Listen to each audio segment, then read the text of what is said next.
এই রাজার ভয়ে সবাই মৃত্যুর পূজা করতেন, কিন্তু 7 জন যুবক ছিল, তারা স্রোতে গা ভাসিয়ে দেয়নি। স্রোতের বিপরীতে তারা ঈমান নিয়ে দাঁড়িয়েছে।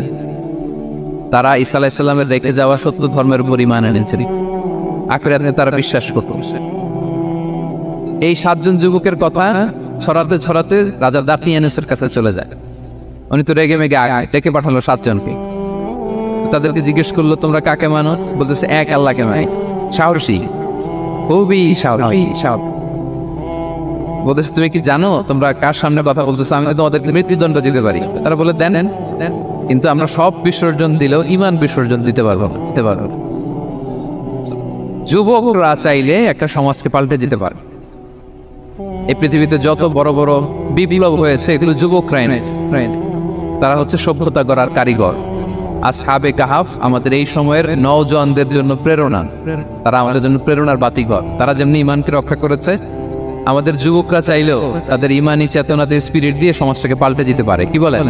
সূরা কাহাফ থেকে কিছু কথা আপনাদের সাথে আজকে শেয়ার করব ইনশাআল্লাহ। সূরা কাহাফের যে লেসন গুলো আছে, দ্য কি লেসন্স ফ্রম সূরা আল কাহাফ বা দ্য প্রাইম লেসন্স ফ্রম সূরা আল কাহাফ, এটা আপনাদের সাথে আমি শেয়ার করব ইনশাআল্লাহ বিইذنিল্লাহ। সূরা কাহাফ এটি মাক্কি সূরা, মক্কায় নাজিল হয়েছে। এটা কোরআনের একেবারে মিডলে অবস্থিত, 15 পারায়, কোরআনের 18 নম্বর সূরা। আপনারা অনেকে দেখে থাকবেন যে সূরা কাহাফের মধ্যে একটা শব্দ আছে ওয়ালিয়াতালাত্তাফ। যারা কোরআন পড়েছেন দেখে থাকবেন, না দেখলে আজকে বাসায় যে দেখবেন, একটা শব্দ আছে ওয়ালিয়াতালাত্তাফ। দেখবেন কোরআনের মধ্যে এই শব্দটা বোল্ড করা, মোটা কালি দিয়ে লেখা, bold. This is the middle of the holy Quran. এটা কোরআনের একেবারে মাঝখানে এই শব্দটা। এর আগে যত আয়াত, তারপরে ঠিক তত আয়াত। সুবহানাল্লাহি বিহামদিহি। This is the middle of the holy Quran, এবং এটা সূরা কাহাফের মধ্যে আছে। ওয়ালিয়াতালাত্তাফ শব্দটা আপনারা দেখেন। এবং এই সূরাটা নবুয়তের 5ম বৎসরে নাজিল হয়েছিল, আবিসিনিয়াতে হিজরতের পূর্বে। তখন সাহাবীদের উপর, নমুসলিম সাহাবাদের উপর কঠিন অত্যাচার চলতেছিল, ভয়ঙ্কর ধরনের অত্যাচার। তো এই সূরাটা নাজিল করে আল্লাহ তাআলা আমাদেরকে সান্ত্বনা দিলেন এবং বুঝাতে চাইলেন এই অত্যাচার, এই জুলুমের শিকার শুধু তোমরাই হচ্ছ না, এর আগেও হয়েছে অনেকে। 7 জন যুবক ছিল রোমান সাম্রাজ্যে, তারা তাদের ঈমান বাঁচানোর জন্য এরকম কষ্টের শিকার হয়েছিল, এবং তারা যে স্বপ্ন দেখেছিল সেই স্বপ্ন আল্লাহ তাআলা বাস্তবায়ন করেছেন। তো এই ঘটনাগুলো শুনিয়ে বেসিক্যালি মক্কার যে নও-মুসলিম সাহাবারা, তাদেরকে আল্লাহ তাআলা সান্ত্বনা দিচ্ছিলেন যে ফ্রাস্ট্রেটেড হওয়ার কিছু নেই। ওয়ালা তাহিনু ওয়ালা তাহজানু ওয়া আনতুমুল আ'লাউনা ইন কুনতুম মুমিনিন। হতাশ হবে না, চিন্তিত হবে না, বিজয় তোমাদেরই হবে যদি তোমরা মুমিন হও, যদি তোমরা বিশ্বাসী হও, তোমাদের ঈমানের দাবিতে যদি তোমরা সত্যবাদী হও। এই সূরাটা নাজিলের একটা প্রেক্ষাপট আছে। মক্কার কুরাইশরা কোনোভাবেই যখন রাসূল সাল্লাল্লাহু আলাইহি ওয়াসাল্লামকে দমাতে পারছিল না, তখন তারা প্ল্যান করলো যে আমরা মদিনাতে যেয়ে মদিনার ইহুদিদের কাছ থেকে কিছু জেনে আসি। কারণ মক্কাবাসীদের নবী, রাসূল, ওহী, আখিরাত এগুলোর ব্যাপারে কোনো ধারণা ছিল না। তো ফলে তারা কুরাইশরা নজর ইবনে হারিস এবং উকবা ইবনে আবি মুঈত এই 2 জনকে পাঠালো, তোমরা মদিনায় যাও, মদিনায় ইহুদিরা থাকে, ইহুদিদের কাছে তাওরাত নাজিল হয়েছিল। They have idea regarding prophets and আখিরাত, আখিরাত কি, নবী কি, এগুলোর আইডিয়া তাদের আছে। তো তাদের 2 জনকে পাঠালো যে তোমরা যে তাদের জিজ্ঞেস করো যে আমাদের জ্ঞাতি ভাইদের মধ্যে থেকে একজন তো নবী দাবি করে, সে কি আসলে নবী কিনা, আমরা কিভাবে বুঝবো? তো যেই চিন্তা সেই কাজ, তারা গেল মদিনাতে, মক্কা থেকে মদিনায়, যে খুলে বললো যে আমাদেরই এক ছেলে, আমাদেরই এক লোক বয়স 40 হওয়ার পর থেকে বলে আমি নবী, আমার কাছে ওহী আসে, আল্লাহ আমার কাছে বাণী পাঠায়, আর তিনি আমাকে বাণী বাহক করে পাঠিয়েছেন তোমাদের কাছে। এটা আসলে সত্য কিনা, আমরা একটু কনফিউশনে আছি। তো ইহুদিরা বলল তোমরা যে তাকে 3টি প্রশ্ন করবে, যদি উত্তর দিতে পারে বুঝবে সত্য নবী। 1 নম্বরে জিজ্ঞেস করবে যে মুহাম্মদ বলো তো আসহাবে কাহাফ কারা, আসহাবে কাহাফ সম্পর্কে তোমরা কি জানো? যে সূরাটার নাম সূরাতুল কাহাফ। কাহাফ মানে হচ্ছে কেই, গুহা, মানে গুহাবাসী। 7 জন যুবক এই গুহার ভিতরে আশ্রয় নিয়েছিল ঈমান বাঁচানোর জন্য। মুহাম্মদ তুমি যদি সত্য নবী হও বলো এই ঘটনাটা কি। 2 নম্বরে তাকে জিজ্ঞেস করবে জুলকারনাইন বাদশা সম্পর্কে কি জানেন, সে কিছু জানে কি। 3 নম্বর তাকে জিজ্ঞেস করবে মা হুয়া রূহ, রূহ কি, যে রূহটা দেহের ঢুকলে মানুষ নড়ে চড়ে, প্রাণবন্ত একটা অ্যানিমেশন থাকে, এটা বের হয়ে গেলে সে ডেড বডি, লাশ হয়ে পড়ে থাকে। What is the origin of রূহ, স্পিরিট। এই 3টা প্রশ্নের উত্তর যদি জানে তাহলে আসলে সে সত্য নবী। তারা এসে জিজ্ঞেস করলো, মুহাম্মদ বলো আসহাবে কাহাফ কারা, বলো জুলকারনাইন কে, বলো রূহ কি। এই তিনটা প্রশ্নের উত্তর যদি করতে পারো তাহলে বুঝবে তুমি সত্য নবী। সত্য নবী। রাসূল সাল্লাল্লাহু আলাইহি ওয়াসাল্লাম বললেন, ঠিক আছে যাও, আগামীকাল উত্তর বলে দেব। তিনি ইনশাআল্লাহ বলতে ভুলে গেলেন। রাসূল সাল্লাল্লাহু আলাইহি ওয়াসাল্লামের ধারণা ছিল প্রতিদিনই তো জিবরাইল কোরআনের আয়াত নিয়ে আসে, তো তারই ধারাবাহিকতায় আগামীকাল আসবে, আমি জিজ্ঞেস করে নিব এই তিনটা প্রশ্নের উত্তর। তারপরের দিন সবাই এসে হাজির, কিন্তু জিবরাইল আলাইহিস সালাম আসেনি। রাসূল সাল্লাল্লাহু আলাইহি ওয়াসাল্লাম তো একটু বিব্রতকর পরিস্থিতিতে বললেন। তারা বলল, তুমি তো আজকে অ্যাপয়েন্টমেন্ট দিয়েছো, ডেট দিয়েছো, বলো উত্তর বলো। রাসূল সাল্লাল্লাহু আলাইহি ওয়াসাল্লাম বলল, আজকে না, আগামীকাল বলে দিলাম। রাসূল সাল্লাল্লাহু আলাইহি ওয়াসাল্লাম ইনশাআল্লাহ কথাটা মনে করতে পারতেছেন না। এরপরের দিনও তারা এসে হাজির, দিবে, রাসূল সাল্লাল্লাহু আলাইহি ওয়াসাল্লাম উত্তর দিতে পারতেছেন না। তারপরের দিন এভাবে পিছাচ্ছেন, রাসূল সাল্লাল্লাহু আলাইহি ওয়াসাল্লাম ডেট দিচ্ছেন। এভাবে একদিন, 2 দিন, 3 দিন না, 15 দিন। কয়দিন? এদিকে তো এই প্রশ্নের উত্তর জানার জন্য এখন একজন দুজন আসে না, দলে বলে কাফিররা আসে। কেন রাসূল সাল্লাল্লাহু আলাইহি ওয়াসাল্লামকে এখানে অপমান করা যাচ্ছে, ছোট করা যাচ্ছে, হেয় করা যাচ্ছে। তারা এসে হাসাহাসি করে। আবু বকর, ওমর রাদিয়াল্লাহু আনহুকে বলে, দেখো তোমরা না বলছো সত্য নবী, উনি সত্য নবী হলে তো প্রথম দিন উত্তর দিয়ে দিতে পারতো, পারে না কেন? এটা থেকে বোঝা যাচ্ছে তিনি আসলে মিথ্যাবাদ। 15 দিন রাসূল সাল্লাল্লাহু আলাইহি ওয়াসাল্লামের জন্য এত বিব্রতকর পরিস্থিতি আর ছিল না। 15 দিন পর আল্লাহ তাআলা আয়াত নাযিল করলেন, ওয়ালা তাকুলান্না বিশাইইন ইন্নী ফাইলুম যালিকা গাদা ইল্লা আইয়াশা আল্লাহ। অর্থাৎ হে নবী, ভবিষ্যতের কোনো কাজ যখন ওয়াদা দিবেন, কমিটমেন্ট করবেন, আপনি আইয়াশা আল্লাহ মানে ইনশাআল্লাহ বলা ছাড়া কখনো দিবেন না। রাসূল সাল্লাল্লাহু আলাইহি ওয়াসাল্লামকে শিক্ষা দেওয়ার মধ্যে দিয়ে বেসিক্যালি আল্লাহ তাআলা গোটা মুসলিম উম্মাহকে শিক্ষা দিলেন, আমাদেরকে শিক্ষা দিলেন, যাতে আমরা ভবিষ্যতের কাজের আগে ইনশাআল্লাহ বলি। রাসূল সাল্লাল্লাহু আলাইহি ওয়াসাল্লাম লেসেন্সটা পেলেন। এরপর আল্লাহ তাআলা উত্তর জানিয়ে দিলেন, আম হাসিবতা আন্না আসহাবাল কাহফি ওয়ার রাকিমি কানু মিন আয়াতিনা আজাবা। টানা 2 পৃষ্ঠা উত্তর দিলেন আসহাবুল কাহফ কারা। তাওরাত, জাবুর, ইনজিলে কোথাও এত বিস্তারিত উত্তর নেই আসহাবে কাহফের ব্যাপারে। আল্লাহ তাআলা আল কাহাফ, সূরাতুল কাহাফ নামে গুহাবাসীদের নামে একটা সূরা দিলেন, বিস্তারিত 2 পৃষ্ঠায় বর্ণনা করলেন তারা কারা। কুরাইশরা তো তাআজ্জুব বনে গেলেন, ঘটনায় মুহাম্মদের উত্তর কিভাবে জানেন? সে তো কারো কাছে পড়ে নাই, লেখে নাই, এই দেশের বাইরেও কোথাও যায় নাই। দ্বিতীয় প্রশ্ন ছিল জুলকারনাইনকে আল্লাহ আয়াত নাযিল করলেন, ওয়াসআলুনাকা আন যিল কারনাইন কুল সাআতলু আলাইকুম মিনহু যিকরা। টানা আল্লাহ তাআলা প্রায় 1.5 পৃষ্ঠা, 1 পৃষ্ঠারও বেশি জুলকারনাইনের ঘটনা শোনালেন। আর রূহের কথা শোনালেন সূরা আল ইসরাতে, ওয়াসআলুনাকা আনির রূহ কুলির রূহু মিন আমরি রাব্বি ওয়া মা উতীতুম মিনাল ইলমি ইল্লা কালিলা। রূহ এটা আল্লাহর স্পেশাল একটা অর্ডার, আল্লাহর আদেশে এটা ঢুকে আল্লাহর আদেশে বের হয়। এটা কেউ ছুতে পারে না, করতে পারে না, দেখতে পারে না। এটা আল্লাহর পক্ষ থেকে একটা মিরাকেল। 3টা প্রশ্নের উত্তর যখন আল্লাহ তাআলা দিয়ে দিলেন, রাসূল সাল্লাল্লাহু আলাইহি ওয়াসাল্লাম তাদেরকে সাবলীল ভাষায় শুনিয়ে দিলেন। তারা অবাক হয়ে গেল। এইটা হচ্ছে সূরাতুল কাহাফ নাজিল হওয়ার প্রেক্ষাপট। এরকম একটা সিচুয়েশনে নবুয়তির 5ম বছরে আল্লাহ তাআলা এই সূরাটা নাজিল করেছেন। এই সূরার কিছু ফজিলত আছে। রাসূল সাল্লাল্লাহু আলাইহি ওয়াসাল্লাম জুমার দিনে এই সূরাটা আমাদেরকে তেলাওয়াত করতে বলেছেন। আপনারা তেলাওয়াত করেন তো? সূরা কাহাফ যদি জেনে না থাকেন আজকে থেকে করবেন।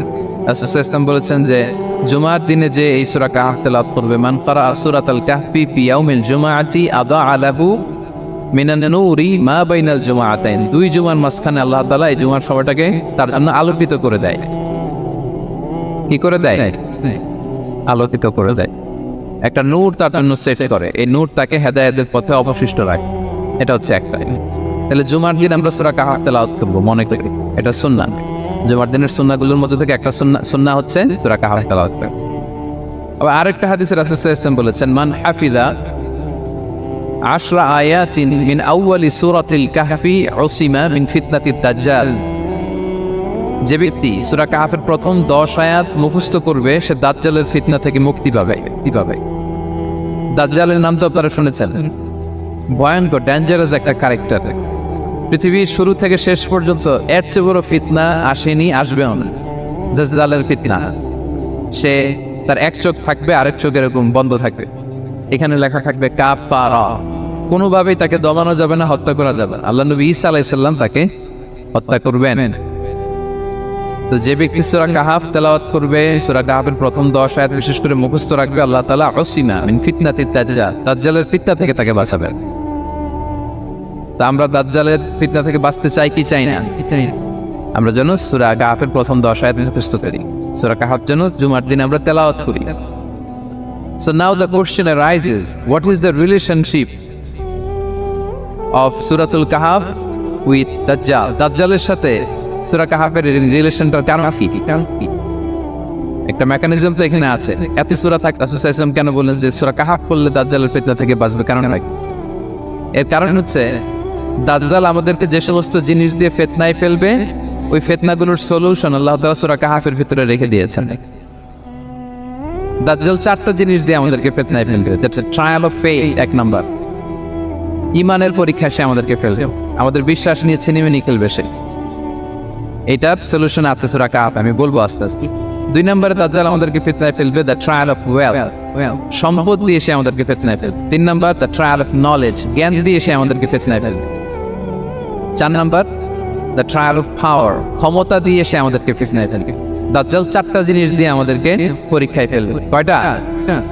এক হচ্ছে ইমানি পরীক্ষা, 2 হচ্ছে সম্পদ দিয়ে পরীক্ষা, 3 হচ্ছে জ্ঞান দিয়ে পরীক্ষা, 4 হচ্ছে ক্ষমতা দিয়ে পরীক্ষা। সে ইমানের পরীক্ষায় আমাদেরকে ফেলবে। সে এসে বলবে আমি তোমার রব, এবং এটা প্রমাণ করার জন্য যা যা দরকার আল্লাহ তাআলা তাকে সব দিবেন। সে সব করতে পারবে। সে বলবে আমি তোমার রব। যদি বিশ্বাস না হয়, তোমার বাবাকে যদি জীবিত করে বিশ্বাস করবে, অনেকে বলবে হ্যাঁ আমার আব্বাকে জীবিত করে দেখান, তো তার বাবাকে ঠিকই সে জীবিত করে ফেলবে। আসলে শয়তান তার বাবার সূরত নিয়ে সামনে দাঁড়াবে, আরে তাই তো, এটাই তো আমার বাবা, এটাই তো আমার দাদা। মানুষ ফিতনায় পড়ে যাবে, ইমানের ফিতনায়। সে ভাববে আসলে এটাই বোধহয় আমার রব, এবং তাকে এত ক্ষমতা দেওয়া হবে, তার ডান দিকে থাকবে জান্নাত, বাঁ দিকে জাহান্নাম। তার কাছে আল্লাহ এটা দিবে, যে তার কথা শুনবে তাকে সে জান্নাতে ঢুকাবে, কিন্তু জান্নাতে ঢুকে সে জাহান্নামের শাস্তি ভোগ করবে। এটা তার বাইরের মানুষ বুঝবে না, অ্যাপারেন্টলি এটা জান্নাত।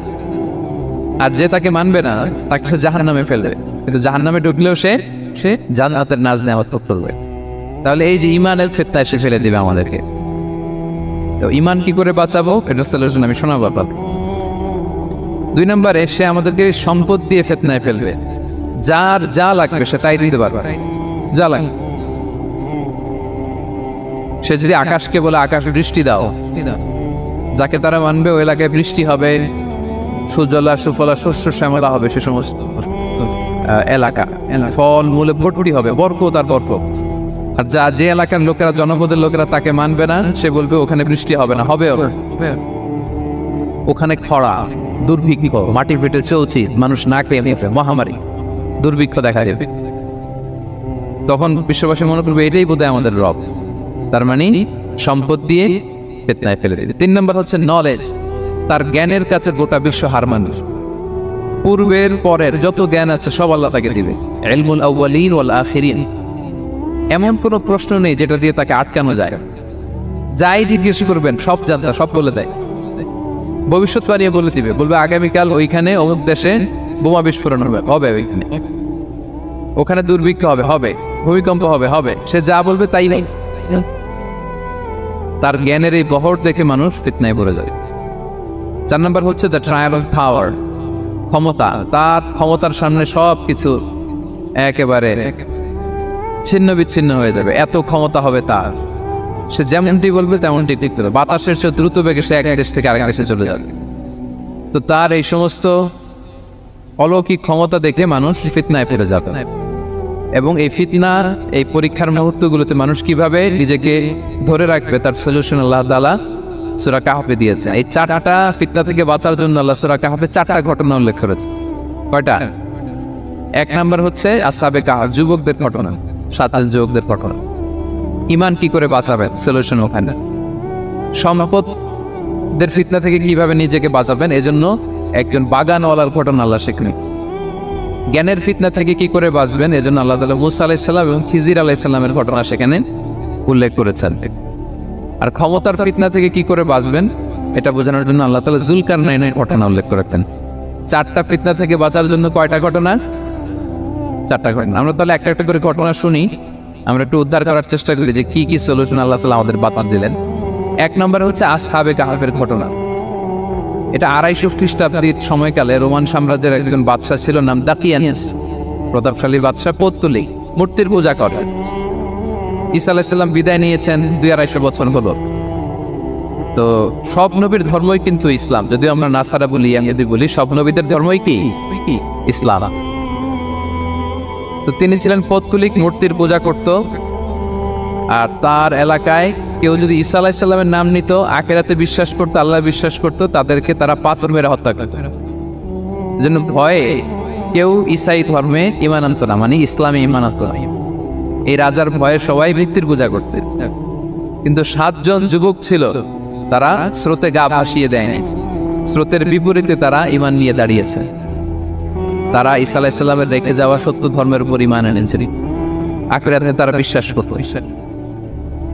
এই 7 জন যুবকের কথা ছড়াতে ছড়াতে রাজা দাকিয়ানুসের কাছে চলে যায়। উনি তো রেগে মেগে ডেকে পাঠালো 7 জনকে। তাদেরকে জিজ্ঞেস করলো, তোমরা কাকে মানো? বলতেছে এক আল্লাহকে মানি। সাহসী, খুবই সাহসী। বলতেছে তুমি কি জানো তোমরা কার সামনে কথা বলতেছো? আমি তো তোমাদেরকে মৃত্যুদণ্ড দিতে পারি। তারা বলে দেন, কিন্তু আমরা সব বিসর্জন দিলেও ঈমান বিসর্জন দিতে পারবো। সুবহানাল্লাহ। তুমি বললে তোমরা যুবক মানুষ, রক্ত গরম, আবেগে কথা বলতেছো, 3 দিন সময় দিলাম, যাও যাও, ঈসার নাম বলে যাও, আখিরাত বলে যাও, আল্লাহর নাম বলে যাও, 3 দিন পরে তোমাদেরকে আবার ইন্টারভিউ নেব। ওই দিন যদি একই কথা বলো, পাথর মেরে 7 জনকে দুনিয়া থেকে উড়িয়ে দিতে। তারা চলে গেল। এবার 7 বন্ধু মিলে পরামর্শ করতে লাগলো, কি করতে পারি আমরা, এই গুণের সমাজকে আমরা কিভাবে বাঁচাবো, এই পৌত্তলিকতার ছোবল থেকে এই ইফসিস নগরীকে বাঁচাবো কি করে। নগরীটার নাম ছিল ইফসিস নগরী। বর্তমানে এটা তুরস্কের ইজমির শহরে অবস্থিত। এখনো জায়গাটা প্রত্নতাত্ত্বিকদের ওই ইয়েতে এটা সংরক্ষিত, এখনো টুরিস্টরা যায়। তো তারা বললো, আমরা ঈমান বিসর্জন দিব না, যদি আমরা ওদের কথা মেনে নিই আমরা তো মুশরিক হয়ে গেলাম, চলো আমরা এক কাজ করি, আমরা এলাকা ছেড়ে দেব। এই 7 যুবক আল্লাহর উপর ভরসা করে তারা বাড়ি ঘর আত্মীয় স্বজন সব ছেড়ে দিয়ে, লোকালয় ছেড়ে দূরে একটা পাহাড়ের ভেতরে আশ্রয় নিল। পাহাড়ের ভেতরে একটা গুহা ছিল, এই গুহা কি আরবিতে বলে আল কাহার। কি বলে এই সূরার নাম কি? সূরাতুল কাহার। তো তাদের সাথে সাথে একটা কুকুরও যাচ্ছে। তারা বারবার তাড়িয়ে দেওয়ার চেষ্টা করতেছিল কুকুরটাকে যাতে না যায়, কিন্তু এই কুকুর শুধু কান্না করে তার সাথে যাওয়ার জন্য ঘেউ ঘেউ করতেছিল। এই কুকুরটাকেও সাথে নিলেন। ভালো মানুষদের সাথে থাকলে কি হয় দেখেন, এই কুকুরের কথা, যেহেতু 7 জন ইমানদারের সাথে একটা কুকুর ছিল, এই কুকুরের কথা আল্লাহ সূরাতুল কাহফে উল্লেখ করে দিয়েছেন।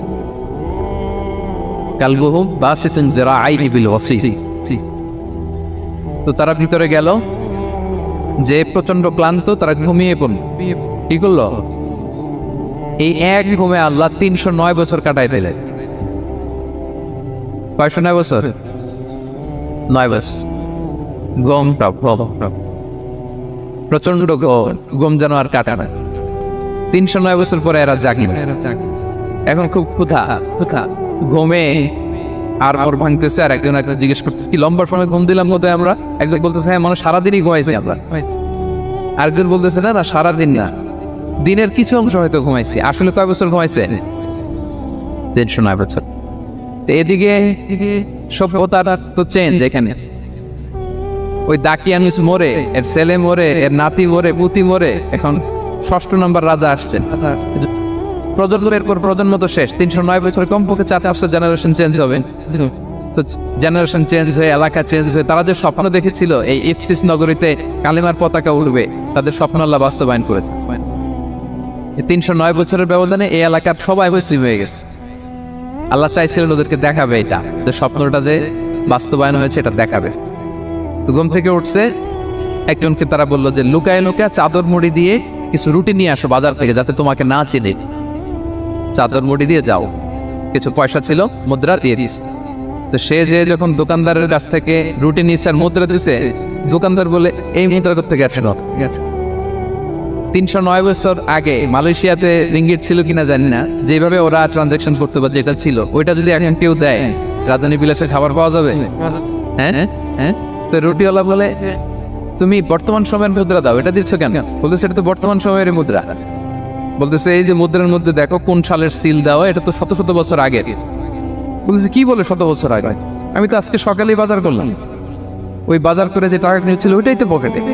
বলতেছে, বলে কি? নিশ্চয়ই তুমি গুপ্তধনের সন্ধান পেয়েছে, হিডেন ট্রেজার। বলো, মানে তার সাথে এদের কথাবার্তা কিছু মিলতেছে না।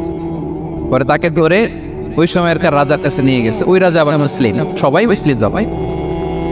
সে যা বলে এরাও কেউ বিশ্বাস করে না, এরাও যা বলে এও বিশ্বাস করে না। আর এলাকা এর বাড়িঘর আসবে থেকে, এর নাতি পুতি যা আছে 5-6 পুরুষ তো মরে সবাই কবরে। তখন তার কথা শুনে সবাই অবাক। তো এটা মিলানোর জন্য তারা 309 বছর আগে দাকিয়ানুস বাদশার সরকারি যে নথিপত্র, ওই পুরাতন ছিঁড়া নথিপত্র তারা বের করলো। বের করে দেখেন ঠিকই দাকিয়ানুস নামে এক বাদশা ছিল, আর অনেক শত শত বছর আগে মোস্ট ওয়ান্টেড 7 জন যুবক ছিল যাদের ব্যাপারে এক্সিকিউশনের অর্ডার ছিল। এখন দেখে তারা অবাক। লম্বা ঘটনা আমি শর্ট করে বলতেছি। পরে সবাই মিলে তাকে সহ ওই গুহায় গেল। গুহায় যাওয়ার পরে সে বাকিদেরকে ডাকতে গুহার ভেতরে ঢুকলো। আল্লাহ তাআলা শয়তানকে ওইখানে মৃত্যু দিয়ে দিলেন। চিরকালের জন্য এই শয়তান ঘুমায় ফেলল। আর এলাকাবাসী রাজা সহ ওইখানে তারা একটা মসজিদ নির্মাণ করলেন। This is the story of আসহাবে কাহাফ। তো এলাকাবাসী যদিও মুসলিম হয়েছিল, কিন্তু আখিরাতের ব্যাপারে তাদের একটা সন্দেহ ছিল যে আসলে মানুষ মরার পরে কি আবার জীবিত হবে, মৃত্যুবরণ করার পরে আবার মানুষ জীবিত হবে। তাদের মনের মধ্যে একটা সন্দেহ ছিল যে আসলে মারা গেলে মানুষ আবার উঠতে পারে। তাদের এই সন্দেহ দূর করার জন্য আল্লাহ তাআলা এই 7 জনকে 309 বছর ঘুম পাড়িয়ে আবার জীবিত করলেন। সুবহানাল্লাহ। তাহলে ঈমান কিভাবে বাঁচাতে হয় এটার প্রেরণা আমরা এই 7 যুবকের কাছ থেকে পাই। এখানে যেটা আমরা শিখি প্রিয় ভাইরা, 1 নম্বর লেসন হচ্ছে আমাদের গুড কোম্পানি লাগবে, রাইচাস পিপল, মানে আমাদের সার্কেলটা ভালো হইতে হবে। তাদের 7 জনের সার্কেলটা খুব ভালো ছিল, ফলে তারা বিপথে যায় নাই এবং তারা এমন শক্ত সিদ্ধান্ত নিয়েছে যে আল্লাহ তাআলা সেটাতে বরকত দিয়েছেন, গোটা সমাজকে আল্লাহ তাআলা চেঞ্জ করে দিয়েছেন। এটা হচ্ছে 1 নম্বর লেসন। আপনি ঈমান বাঁচাতে হলে আপনার সার্কেল ভালো লাগবে। বুঝবেন যে এলাকায় যাবেন ওখানে নামাজি সার্কেল কারা আছে, ওখানে জ্ঞানীগুণী সার্কেল কারা আছে, ওখানে ভালো কাজ করতে চায়, একে অপরকে সহযোগিতা করে, কল্যাণের পথের যাত্রী কারা আছে খুঁজতে হবে আপনাকে। খুঁজে ওই সার্কেলে আপনি যুক্ত হবে, তাইলে ঈমান বাঁচানো যাবে। ক্লিয়ার? 2 নাম্বার হচ্ছে the conflict between believers and disbelievers is universal. সত্য মিথ্যার লড়াই এটা চিরন্তন, আজীবন থাকবে। এটা ওনাদেরও ছিল, এখনো আমাদের লড়াই করে যেতে হচ্ছে, আমাদের ভবিষ্যৎ প্রজন্মও করবে। এই লড়াইটা আমরা করে যেতে চাই। কি বলে? হ্যাঁ, থামা যাবে না? আমরা থামতে আসিনি, আমরা এই লড়াইটা করে যাব। আমরা সত্যের কথা বলেই যাব ইনশাআল্লাহ। বলেন ইনশাআল্লাহ। 3 নাম্বার হচ্ছে যে লেসনটা আমরা পাই, অনেকগুলো লেসন, আমি খুব প্রেসাইজলি বলতেছি। যুবকরা চাইলে একটা সমাজকে পাল্টে দিতে পারে। এই পৃথিবীতে যত বড় বড় বিপ্লব হয়েছে এগুলো যুবকরা এনেছে। তারা হচ্ছে সফলতা গড়ার কারিগর। আসহাবে কাহাফ আমাদের এই সময়ের নওজওয়ানদের জন্য প্রেরণা, তারা আমাদের জন্য প্রেরণার বাতিঘর। তারা যেমনি ঈমানকে রক্ষা করেছে, আমাদের যুবকরা চাইলেও তাদের ঈমানি চেতনাতে স্পিরিট দিয়ে সমাজটাকে পাল্টে দিতে পারে। কি বলে? এখানে বেশিরভাগই তো যুবক। হ্যাঁ, গুড সার্কেলে থাকবেন তো আপনারা, সত্যের পক্ষে সবাই থাকবেন তো? আল্লাহ তাআলা কবুল করুন। আচ্ছা, এবার 2 নাম্বার ছিল সম্পদের ফিতনা, কিভাবে বাঁচবেন।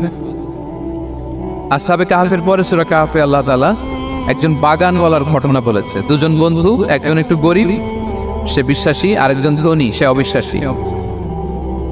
তাকে আল্লাহ তাআলা বিশাল বড় খেজুরের বাগান আর আঙ্গুরের বাগান দিয়েছেন, বিশাল অনেক বড় বিজনেস ম্যাগনাইট। তো এই সম্পদের অহংকার সে করত। সে প্রায় তার গরিব বন্ধুকে বলতো যে তোর চেয়ে আমার সম্পদও বেশি, সন্তানও বেশি, জনবল বেশি, লোকবল বেশি, অর্থবল বেশি, সব বেশি। অহংকারে তার পা মাটিতে পড়তাম। আর সে আখিরাতে অবিশ্বাস করত এবং সে বলতো যে এই সম্পদ আমারে বাঁচাবে, চিরকাল আমাকে স্মরণীয় করে রাখবে, এই সম্পদ কোনোদিন যাবে না। অনেক বড় বড় ধনীরা আছে, তারা এরকম মনে করে যে আমি এত বড় সিআইপি, হ্যাঁ, আমি এত বড় বিজনেস ম্যাগনেট, এই দিন বোধহয় আর চেঞ্জ হতে পারে না, আমার আজীবনই বোধহয় এত পাওয়ার থাকবে, এত সম্পদ থাকবে। এটা ভুল ধারণা। এটা কি ভুল ধারণা। এই যে তুরস্কে দুর্ভিক্ষ হইল না, আপনারা দেখছেন না যে অনেক সম্পদের মালিক বাড়ি ঘর ভেঙে রাস্তার পকেট, এখন ওই যে রিফিউজিদের জন্য যে খাবার আসছে ওখানে লাইনে দাঁড়াইছে, কারণ আপনি লাইনে না দাঁড়ালে খাবারও তো মিলবে না।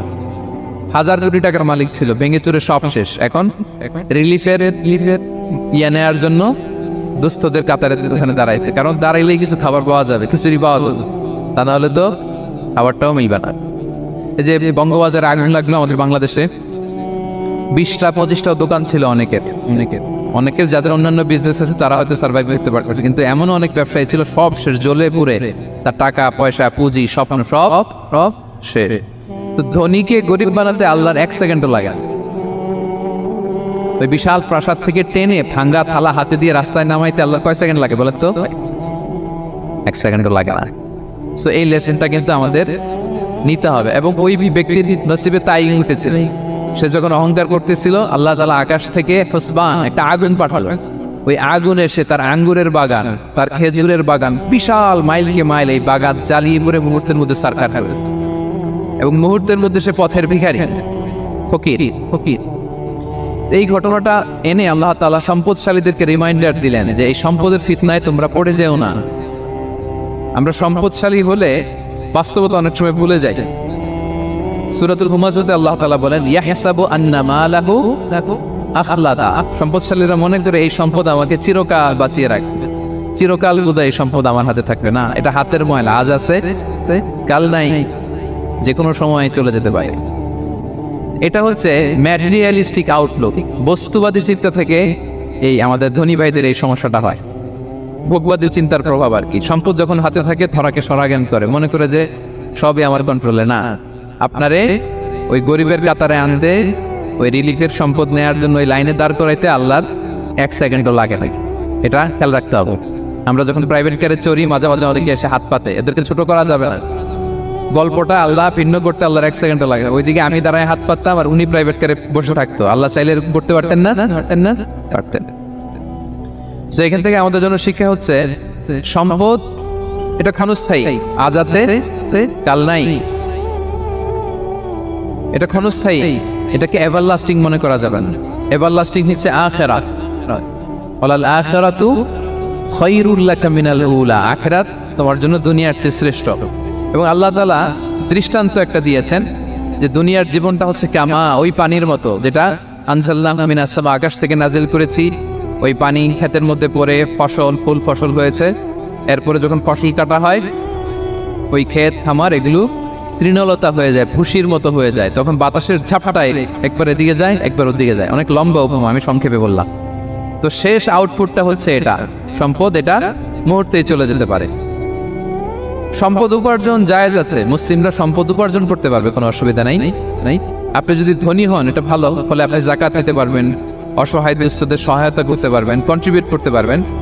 আপনি সম্পদ হাতের মুঠোয় নেবেন, কন্ট্রোল করবেন, কিন্তু এই দিকে স্থান দেবেন, দ্যাটস ইট, তাহলেই হবে। আমরা সম্পদ কি করতে পারবো? উপার্জন করতে পারবো, কিন্তু হৃদয়ে স্থান দিতে পারবো না। হৃদয়ে স্থান থাকবে আখিরাতের। এই মাইন্ডসেট যদি আপনি গড়ে তোলেন তাহলে সম্পদের ফিতনা আপনি কখনো করবেন না। এই পয়েন্টটা কি ক্লিয়ার? ক্লিয়ার। 3 নাম্বার ফিতনা ছিল কিসের ফিতনা দেখে কে বলতে পারেন? প্রথমটা হচ্ছে বিশ্বাস বা ঈমানের ফিতনা, 2 নাম্বার হচ্ছে সম্পদের ফিতনা, 3 নাম্বার জ্ঞানের ফিতনা। জ্ঞানেরও কিন্তু ইলমেরও একটা গরম আছে, যার ইলম আছে তার মধ্যে এই সমস্যাটা কাজ করে। সেটার জন্য আল্লাহ তাআলা মুসা আলাইহিস সালাম, খিজির আলাইহিস সালামের ঘটনা বলেন। আমি খুব সংক্ষেপে বলবো, সময় কম। মুসা আলাইহিস সালাম হচ্ছে বনি ইসরাইলের নবী, আর খিজির আলাইহিস সালাম কেউ বলেছেন নবী, কেউ বলেছেন আল্লাহর ওলি। আসলে আরবিতে ওনার নাম খদির, আমরা বাংলায় বলি খিজির। খদির মানে সবুজ।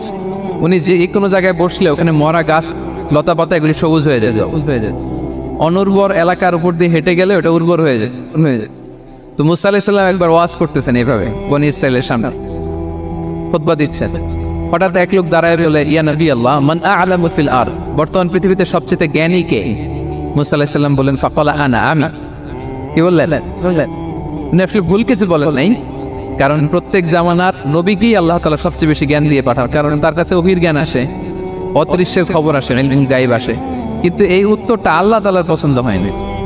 আল্লাহ তাআলা চাচ্ছিলেন মুসা যদি বলতো আল্লাহ তাআলাই জানে কি জ্ঞানী বা আল্লাহই সবচেয়ে জ্ঞানী, এরকম হইলে ভালো হইতো। কিন্তু মুসা আলাইহিস সালাম কি বলছে? আমি। এখন প্রশ্ন করলো সবচেয়ে বড় জ্ঞানী কে? উনি কি বললেন? আমি। এই যে আমি এটাতে ঝামেলা আছে। আমি বড়, আমি জানি, আমি সব, দিস ইজ প্রবলেমেটিক। আল্লাহ এটা পছন্দ করলেন না। আল্লাহ তাআলা মুসা আলাইহিস সালামকে বললেন, মুসা তুমি যে বলছো তুমি জ্ঞানী, না তুমি জ্ঞানী না, তোমার চেয়ে বড় জ্ঞানী আছে। ঈসা আলাইহিস সালাম বলে, তাই নাকি? আমার চেয়ে বড় জ্ঞানী কে? তো আল্লাহ তাআলা বললেন ইযহাব ইলা মাজমাইল বাহরাইন, দুই সাগর বা দুই নদীর মিলনস্থলে যাও, ওখানে আমার এক বান্দা আছে তোমার চেয়েও জ্ঞানী। মুসা আলাইহিস সালাম বললেন তাই নাই? তো আল্লাহ আমি কিভাবে চিনি উনি কোথায় থাকে, কিভাবে বুঝবো? আল্লাহ বললেন একটা বড় মাছ নাও, এটাকে ফ্রাই করো, এটাকে ফ্রাই করে একটা ঝুড়ির ভেতরে নাও, যেখানে এই মাছটা সাগরে ঢুকে যাবে ওখানে আমার বান্দাকে পাবে। তো উনি ওনার সহযোগী ইউশা ইবনে নুনকে নিয়ে হাঁটতে লাগলেন। হাঁটতে হাঁটতে এক জায়গায় ক্লান্ত হয়ে পাথরের পাশে বিশ্রাম নিলেন। ওই পাথর থেকে আবার এক ধরনের পানি বের হয়, এই পানিটারে বলে আবে হায়াতের পানি, মাউল হায়াত, জীবন নদীর পানি। এই পানি কোনো মৃত প্রাণী বা বস্তুর গায়ে লাগলে ওটা জীবিত হয়ে যায়। তো ওনারা পাথরে হেলান দিয়ে বিশ্রাম নিচ্ছিলেন, ওই পানি ওই ফ্রাই করা মাছের গায়ে লাগার সাথে সাথে মাছ জীবিত হয়ে ঝুড়ি থেকে বের হয়ে সাগরে ঢুকে গেছে। ওনারা আর খেয়াল করেন। এরপর আবার হাঁটতে লাগলেন। হাঁটতে হাঁটতে যখন ক্লান্ত তখন বলে এই ইউশা, আমাদের ওই মাছ ফ্রাই মাছটা দাও, এখন খাই। ঝুড়ি খুলে দেখে মাছ নাই। মাছ গেল কোথায়? তখন ইউশা বললো হয়তো আমরা যে পাথরের ওখানে বিশ্রাম নিয়েছিলাম ওখানে আমরা ওখানে হারাই ফেলছি, চলো চলো, আরে ওইদিকে তো যেতে হবে আমাদের। উনি গেলেন, যে দেখে মাছ যে জীবিত হয়ে বালুর দিকে নাড়াচাড়া করতে করতে সাগরে ঢুকে গেছে, ওখানে দাগ আছে। মুসা আলাইহিস সালাম ঢুকলেন সুরঙ্গ, ঢুকে দেখে চাদর গায়ে দিয়ে এক লোক শুয়ে আছে। সালাম দিলেন, আসসালামু আলাইকুম। ওই লোক চাদর আর সরায় না, ভিতর থেকে বলতেছে ওয়ালাইকুম আসসালাম। তো চাদরের ভিতর থেকে উনি বলে মানা, তুমি কে? মুসা আলাইহিস সালাম বললেন আনা মুসা, আমি মুসা। উনি বলে মুসা বনি ইসরাইলের মুসা? বলেন হ্যাঁ। কেন এসেছো? এবার চাদর খুললেন, বলতেছে আপনার কাছ থেকে কিছু শিখতে আসছি। আল্লাহ বলছে আপনি নাকি সবচেয়ে বড় জ্ঞানী। আমি ভুল করে বলে ফেলছিলাম আমি, আল্লাহ বলছেন যে আপনি নাকি জ্ঞানী। বলতেছে না, তুমি আমার জ্ঞান নিতে পারবা না, ওই ধৈর্য শক্তি তোমার নাই। মুসা আলাইহিস সালাম বললেন যে আপনি যে কোনো শর্তে আমাকে একটু রাখেন কয়েকদিন, আপনার সাথে আমি রাজি। বললেন না তুই পারবা না। মুসা আলাইহিস সালাম জোর করতে লাগলেন। অবশেষে খিদির আলাইহিস সালাম রাজি হলেন। বললেন শর্ত হচ্ছে আমি যাই করি আর না করি আমাকে কোনো প্রশ্ন করা যাবে না। মুসা আলাইহিস সালাম বললেন ওকে। সফর শুরু হলো। সামনে নদী, এক লোক তাদের নৌকা দিয়ে নদী পার করাই দিল। নদী পারাপারের পর খিজির আলাইহিস সালাম লাঠি দিয়ে নৌকার তলাটা ছিদ্র করে দিলেন। মুসা আলাইহিস সালাম বললেন ইন্নালিল্লাহ, এটা আপনি কি করলেন? ওরা আমাদেরকে নদী পার করে দিল, আর যে ভাড়াটা আসছিল এটাও নিল না, আমাদেরকে সম্মান দেখলো, আপনি নৌকা ছিদ্র করে দিলেন। খিজির আলাইহিস সালাম বলছে এই যে আমি বলছিলাম না তুমি ধৈর্য ধারণ করতে পারবো না, যাও তোমার রাস্তায় তুমি আমার রাস্তায় আনে। মুসা আলাইহিস সালাম আবার ক্ষমা চাচ্ছেন যে আপনি আমার ক্ষমা করেন, আমি তো ভুলে গেছি। আর চলতে লাগলেন। হঠাৎ বাচ্চারা খেলতেছে, এক বাচ্চাকে ধরে হত্যা করলেন খিজির আলাইহিস সালাম। এবার তো মুসা আলাইহিস সালাম রেগে গেছে, আপনি করলেন নিষ্পাপ ফুলের মতো শিশুকে হত্যা করলেন। খিজির আলাইহিস সালাম বলে এই যে আমি জানতাম তো তুমি ধৈর্য ধারণ করতে পারবে না, তোমার রাস্তা এক আমার রাস্তা এক, যাও। এবার মুসা আলাইহিস সালাম করজোর যে this is the last chance, একটা ফাইনাল চান্স দেন, একটা সুযোগ দেন, আর আমি প্রশ্ন করবো, এটাই লাস্ট। বললেন ওকে ঠিক আছে। হাঁটতে হাঁটতে এক ইহুদি বসতির সামনে যে হাজির, দুজনই খুব ক্ষুধার্ত, খাবার চাইলো, এরা আবার কৃপণ, খাবার দিল না। তো খিজির আলাইহিস সালাম বললেন ঠিক আছে, খাবার যদি দিচ্ছেন আমরা চলে যাই। যাওয়ার পথে দেখতেছি এই এলাকার একটা দেয়াল ভেঙে পড়ে যাবে। উনি বললেন মুসা চলো এটা ঠিক করে দেই। দুইজন মিলে প্রচন্ড ক্ষুধায় এটা সেটা এনে দেয়ালটা তৈরি করছে। মুসা আলাইহিস সালাম তো এমনি রাগী, পেটে আবার ক্ষুধা, আবার বলছে কিছু বলাও যাবে না। তিনি এবার আর প্রশ্ন করেন, বলতেছেন ওরা এত কিপটামি করলো আর আপনি এটা করে দিলেন, আপনি তো চাইলে এটা টাকা নিতে পারতেন, পারিশ্রমিক নিতে পারতেন চাইলে। এই কথা বলার পর খিজির আলাইহিস সালাম বললেন হাদা ফিরাকু বাইনি ওয়া বাইনি, এখানেই তোমার আর আমার সেপারেশন, আর সামনে আগানো যাবে, তোমার কোনো ধৈর্যই নেই।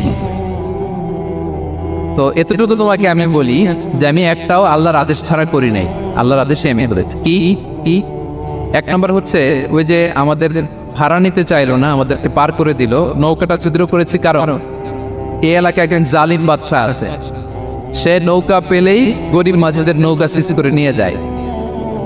তো এটাকে যখন তলায় ছিদ্র করে দিছি, এই রাজার লোকেরা এসে দেখবে যে এটা তলা ছিদ্র, তো পানি হচ্ছে, এটা নেবে না, ওরা পরে সামহাও এটা রিপেয়ার করে চালাইতে পারে না। মুসা আলাইহিস সালাম বলে সুবহানাল্লাহ, তাই তো, এটা তো আমি বুঝতে পারি নাই। আর ওই ছোট শিশুটাকে হত্যা করছি, ও অনেক বড় জালিম হবে এলাকা, তার ফিতনায় এলাকাবাসী তটস্থ থাকবে, সে তার মা বাবাকেও জাহান্নামে নেবে, এজন্য আল্লাহ তাআলা আদেশ দিয়েছেন আমাকে, আল্লাহর আদেশে আমি তাকে হত্যা করেছি। মুসা আলাইহিস সালাম বললেন তাই তো, এটা তো অনেক ভালো কাজ করছেন তাইলে। বলতেছে তাহলে ওইটা বলেন, খাবারও দিল না, এত কৃপণ, এদের দেয়াল কেন ঠিক করতে গেলেন আপনি? তখন তিনি বললেন যে আসলে এটা একটা ইয়াতিমদের ঘর ছিল, দুইটা ইয়াতিম শিশু, তাদের বাবা মা খুব ভালো ছিলেন, আর এই দেয়ালের নিচে আসে গুপ্তধন, এই দেয়ালটা পড়ে যাবে, এই গুপ্তধন তারা ছোট মানুষ নিতে পারবে না, এলাকাবাসী তাদেরকে বঞ্চিত করে নিয়ে যাবে। আমি দেয়াল গড়ে দিলাম যাতে করে তারা যখন প্রাপ্তবয়স্ক হয় নিজেদের সম্পদ নিজেরা বুঝে নিতে পারে। সুবহানাল্লাহ বিহামদি। মুসা আলাইহিস সালাম বলে, তাই তো, এগুলো তো আমি বুঝতে পারি নাই। তো এই ছিল খুব সংক্ষিপ্ত পরিসরে মুসা আলাইহিস সালাম খিজির আলাইহিস সালামের ঘটনা। বিষ্ণু ইসলাম জেহাদের ময়দানে যখন যেতেন তখনও আল্লাহর নামের তাকবীর দিতেন। বিষ্ণু বলতেন আল্লাহু আকবার খারিবাত খাইবার। ইহুদিদের একটা দুর্গকে যখন বিশ্বনবী একেবারে ড্যামলিশ করে দিবেন, ওই জেহাদে যখন মিলিটারি নিয়ে উনি অ্যাটাক করবেন, অ্যাটাকের শুরুটাই ছিল আল্লাহর নামে। বিষ্ণু বলেছিলেন আল্লাহু আকবার খারিবাত খাইবার, আল্লাহর নামে, আল্লাহ সুমহান, তার নামে এই খায়বারের দুর্গ আমরা ভেঙে দিব। আলহামদুলিল্লাহ পড়েন। যে কোনো যুদ্ধে বেরোলে বিশ্বনবী কার নাম পড়তেন? সফরে বেরোলে কার নাম পড়তেন? সফর থেকে ফিরে আসলে কার নাম? আজানে কার নাম? জিকিরে কার নাম? প্রথমে কার নাম? শেষে কার নাম? আল্লাহ এমন আল্লাহ, হুয়াল আউয়াল ওয়াল আখির ওয়াল যাহির ওয়াল বাতিন ওয়া হুয়া বিকুল্লি শাইইন আলিম। আল্লাহ বলে আমি প্রথম, আমি শেষ, আমি প্রকাশ্য, আমি গোপন, সূচনাহীন অতীত থেকে আমি আল্লাহ আছি, শেষহীন সীমাহীন ভবিষ্যৎ পর্যন্ত আমি আল্লাহ থাকবো। চিল্লা এখন ঠিক কিনা? ওনার কোনো লয় নাই, ওনার কোনো ক্ষয় নাই, উনি অব্যয়, উনি অক্ষয়, উনি সদা জাগ্রত, সদা সজাগ, ওনার কোনো ঘুম নাই, ওনার কোনো তন্দ্রা নাই। সুবহানাল্লাহ পড়েন। লা তাখুযুহু সিনাতুন ওয়ালা নাওম, never sleep or slumber overtakes him. আল্লাহর ঘুমে তো ধরেই না, ঘুমের আগে যে তন্দ্রা ধরে ওইটাও ধরে না। সাইয়েদনা মুসা আলাইহিস সালাম আল্লাহকে জিজ্ঞেস করলেন, ইয়া রাব্বি, মাইকম্যান কোন দিকে? দেখা যায় না আমারে? আরেকটু সাউন্ডটা বাড়াতে হবে, তোমার সাউন্ডটা আরেকটু স্ট্রং করতে হবে। তোমার মাইকের নাম কি? হ্যাঁ, ভুলে গেছে ও? বলি কি কই? রায়হান, রায়হান মাইক তুমি আরেকটু স্ট্রং করো, সাউন্ডটা আরেকটু স্ট্রং করো যাতে আমাদের কথা বলতে সুবিধা হয়। মুসা আলাইহিস সালাম আল্লাহকে জিজ্ঞেস করলেন, ইয়া রাব্বি, সাউন্ড আরো কমে গেছে তাই না? বাড়ছে একটু? রায়হান কই রে ভাই, আরেকটু বাড়াও সাউন্ড। সাইয়েদনা মুসা আলাইহিস সালাম জিজ্ঞেস করলেন, ইয়া রাব্বি আয়াগলিবুকান নাওমু, আল্লাহ আপনার কি ঘুমে ধরে না? সুবহানাল্লাহ পড়েন। আয়াগলিবুকান নাওমু, আপনার কি ঘুমে ধরে না? আপনার উপর কি ঘুম বিজয় লাভ করে না? আমি তো সারাদিন কাজ করার পরে আমার ঘুমে ধরে। আমি সারাদিন রাখালগিরির কাজ করি, ছাগল চড়াই। পৃথিবীর সব নবীরা ছাগল চড়াতেন। মা মিন নাবিয়্যিন ইল্লা রাআল গানাম, পৃথিবীতে এমন কোনো নবী নাই যেই নবী মেষ চড়ায় নাই, বকরি চড়ায় নাই। সুবহানাল্লাহ পড়েন। সাহাবারা বললেন, ইয়া রাসূলুল্লাহ, আপনিও মেষ চড়িয়েছেন? বিষ্ণু বললেন, হ্যাঁ আমিও মেষ চড়িয়েছি। আমি তো অল্প কিছু টাকার বিনিময়ে মক্কাতে ছাগলগুলো চড়ায় দিতাম। সুবহানাল্লাহ পড়েন। তো মুসা আলাইহিস সালাম বললেন, আল্লাহ আয়াগলিবুকান নাওম, আল্লাহ আপনার কি ঘুমে ধরে না? আল্লাহ বললেন, কোনো কথা বলা যাবে না, দুইটা গ্লাসের ভেতরে পানি নাও আর পানি ভর্তি গ্লাস নিয়ে তুর পাহাড়ের উপরে দাঁড়াও। সাইয়েদনা মুসা আলাইহিস সালাম দাঁড়ালেন। আল্লাহরে আবার জিজ্ঞেস করলেন, আল্লাহ আমি জিজ্ঞেস করলাম কি আর আপনি করতে বললেন কি? আল্লাহ বললেন, কথা বলো না, যা বলেছি তাই করো।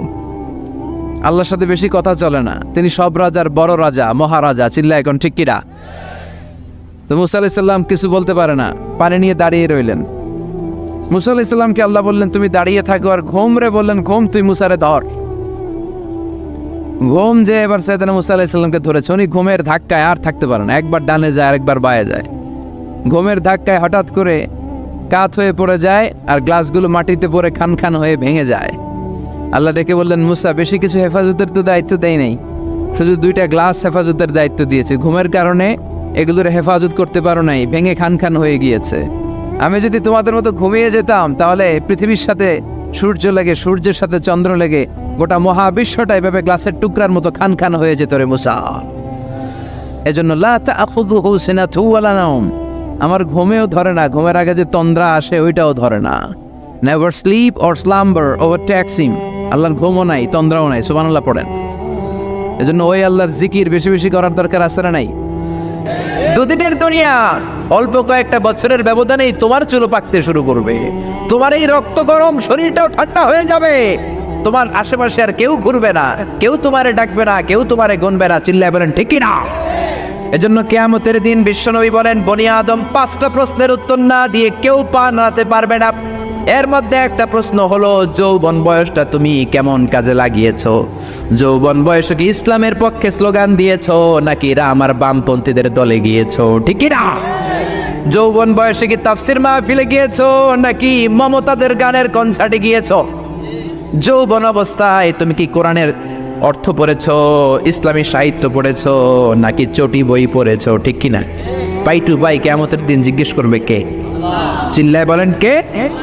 এজন্য তাহাজ্জুদের অভ্যাস করেন। যারা তাহাজ্জুদ পড়ে তাদের চেহারায় একটা আলাদা গ্লেস আছে। লোকটা কালো হলেও, যদি কালো রঙের লোক হয়, একটা গ্লেস আছে। আমার অনেক কালো বন্ধু আছে। আমি মিশরে পড়েছি, students of more than 100 nationalities, we used to study, stay and dwell in the same place.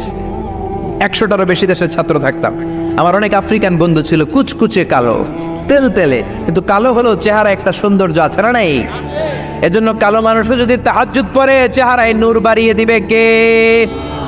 2 নম্বরে হলো আযান আর ইকামতের মাঝখানে যদি দোয়া করে, ওই দোয়া কবুল করে কে? এটা অনেকে জানে না। আজান দিয়েছে, মসজিদে গিয়েছে, সুন্নত নামাজ পড়ে বসে আছে, কখন ইকামত হবে, আরো 5 মিনিট বাকি, মাথা চুলকায়, আছে না নাই? মোবাইল টেপাটেপি করে, ফেসবুকিং করে, ঘড়ির দিকে তাকায় আছে, ঘড়ির কাঁটাও ঘুরে, ওর মাথাও ঘুরে, আছে না নাই? তো বসে থাকবা কেন তুমি? 5 মিনিট সময় আছে, চাইতে হবে কার কাছে? বাজারে যাওয়ার সময় যেমনি আপনি লিস্ট করে নিয়ে যান, এটা লাগবে ওটা লাগবে, মসজিদে যাওয়ার সময় মোবাইলের টুকি নিয়ে যান, কাগজের টুকি নিয়ে যান। আল্লাহ আমার সুন্দরী বউ লাগবে, বউ দাও, দিবে কে? এই বেটা, দিবে কে? নেককার বিবি লাগবে, দিবে কে? গোল্ডেন এ প্লাস পেতে চাই, দিবে কে? উমরা করতে চাই, পাসপোর্টে ভিসা লাগে না, ভিসা করে দিবে কে? দুরারোগ্য ব্যাধি, অনেক ওষুধ খেলাম, অনেক দেশে গেলাম, কোনো ডাক্তার ভালো করতে পারে না, কিন্তু ডাক্তারেরও বড় ডাক্তার আছে না নাই? কেউ যেটা পারে না, পারে কে? আযান ইকামতের মাঝখানে দোয়া আল্লাহ ফেরায় না। হাদিসে এসেছে, দুআউ লা ইরাদ্দু বাইনাল আযানি ওয়াল ইকামা। আযান এবং ইকামতের মাঝখানের সময়টাতে দোয়া করবেন। তারপরে বিশ্বনবী বললেন, দুবুরাস সালাওয়াতিল মাকতুবা, ফরজ নামাজের পরে দোয়া করলে কবুল করে কে? আমাদের দেশে আসসালামু আলাইকুম রাহমাতুল্লাহ, আসসালামু আলাইকুম, আমিন ইয়া আরহামার রাহিমিন, আছে না নেই? এই দোয়া বিশ্বনবী এইভাবে দোয়া করতেন না। বিশ্বনবী সালাম ফেরানোর পরে পড়তেন আল্লাহু আকবার। কি পড়তেন? নামাজ শুরু আল্লাহু আকবার দিয়ে, শেষও আল্লাহু আকবার দিয়ে। তারপরে সাহাবীদের দিকে ফিরে বসতেন। আমাদের দেশে শুধু ফজরের নামাজ আর আসরের নামাজ, এই 2 ওয়াক্তে ইমাম সাহেব ফিরে বসে, ঠিক কিনা? তো সুন্নাহ হচ্ছে 5 ওয়াক্ত নামাজেই ইমাম সাহেব মুসল্লিদের দিকে ফিরে বসবে। এরপরে বিশ্বনবী পড়তেন 3 বার আস্তাগফিরুল্লাহ, আস্তাগফিরুল্লাহ, আস্তাগফিরুল্লাহ। তারপরে বিশ্বনবী পড়তেন আল্লাহুম্মা আনতাস সালাম ওয়া মিনকাস সালাম, এই দোয়াটা। এরপরে পড়তেন রাদিতু বিল্লাহি রাব্বা, এই দোয়া। এরপরে পড়তেন আল্লাহুম্মা লা মানিআ লিমা আ'তাইতা ওয়া লা মু'তিয়া লিমা মানা'তা ওয়া লা ইয়ানফা'ু যাল জাদ্দি মিনকাল জাদ। তারপরে আয়াতুল কুরসি পড়তেন। তারপরে বিশ্বনবী 33 বার সুবহানাল্লাহ, 33 বার আলহামদুলিল্লাহ, 33 বার আল্লাহু আকবার, আছে না নাই? এই তাসবিহগুলো আগে আপনি পড়বেন ঠান্ডা মাথায়। এরপরে যদি দোয়া করতে মনে চায়, সম্মিলিত মনে চায় করেন, একা একা মনে চায় করেন, বা হাত তোলা ছাড়া এমনি মুখে করেন, সমস্যা নাই, কিন্তু আগে তাসবিহগুলো পড়তে হবে। চিল্লায় বলেন ঠিক কি না? এই তাসবির সুন্নাত নাই। মানুষগুলো এত অস্থির, সালামের পরে কখন বেরোবে, কখন বেরোবে, মনে হয় পাবলিক টয়লেটে ঢুকছে, ঠিক কি না? পাবলিক টয়লেট হচ্ছে এমন জায়গা যে পাবলিক টয়লেটের ভিতরে আছে, ও বের হওয়ার জন্য ছটফট করে, আর যে বাইরে সিরিয়াল ধরে আছে, ও ঢোকার জন্য ছটফট করে, ঠিক কি না? মনে হয় পাবলিক টয়লেটে এসেছে, মসজিদে ঢুকেছো, আল্লাহুম্মা বলে তুমি ঢুকে গেলা আল্লাহর নাম নিয়ে। যখন মসজিদে ঢুকে গেলা, তোমার মাথার উপরে রহমত ঢালছে কে? মসজিদ হচ্ছে রহমতের জায়গা। সালাম ফেরানোর পরে তাসবিহ পড়েন, তারপরে আপনি দোয়া করেন। এজন্য সালাম ফেরানোর পরে দোয়া কবুল করে কে?